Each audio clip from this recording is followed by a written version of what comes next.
Nanawagan na rin sa Senado ang iba pang pamantasan na ituloy ang impeachment trial ni Vice President Sara Duterte.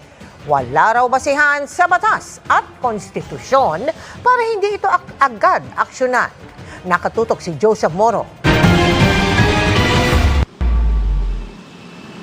Kasunod ng University of the Philippines College of Law, nanawagan na rin ang San Beda University Graduate School of Law sa Senado na ituloy ang impeachment trial laban kay Vice President Sara Duterte. Sa isang pahayag, sinabi nito na dapat daw sumunod ang Senado sa konstitusyon.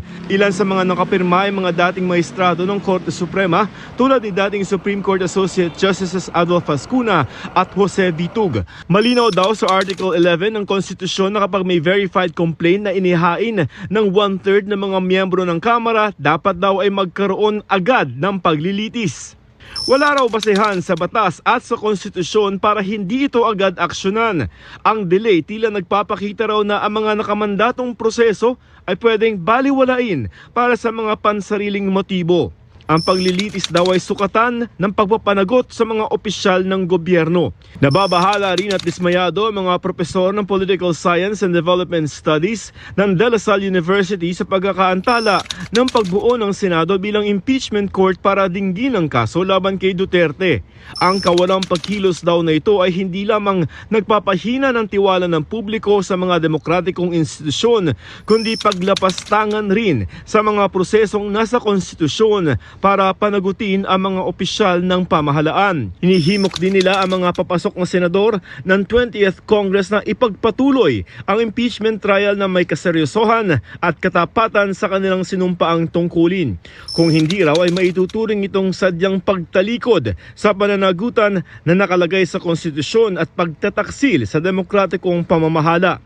Ang mga panawagang ito ay sa harap ng resolusyon ni Senador Ronald Bato de la Rosa na nananawagang ibasura na ang impeachment dahil sa kawalan na ng oras ng Senado. Kahapon nanawagan na rin ang mga propesor ng UP College of Law sa Senado na ituloy ang impeachment. Ayon kay UP Law Associate Professor Paulo Tamase na isa sa mga pumirma sa pahayag ng UP, labag sa konstitusyon at wala raw legal na basehan ang resolusyon ni de la Rosa.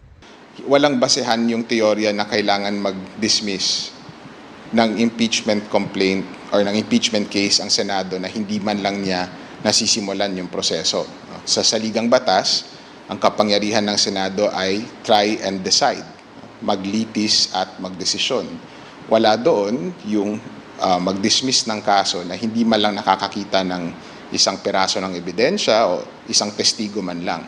Ang trabaho daw ng Senado bilang impeachment court ay hindi katulad ng mga ibang trabaho nito tulad ng paggawa ng batas na tumitigil kapag may bago ng Kongreso. At hindi rin daw tama na iasa sa Korte Suprema na magdesisyon kung tama o mali ang resolusyon kung sakaling may komisyon ito sa kataas-taasang hukuman.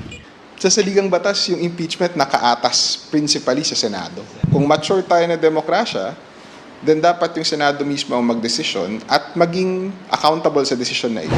Para sa GMA Integrated. Come on.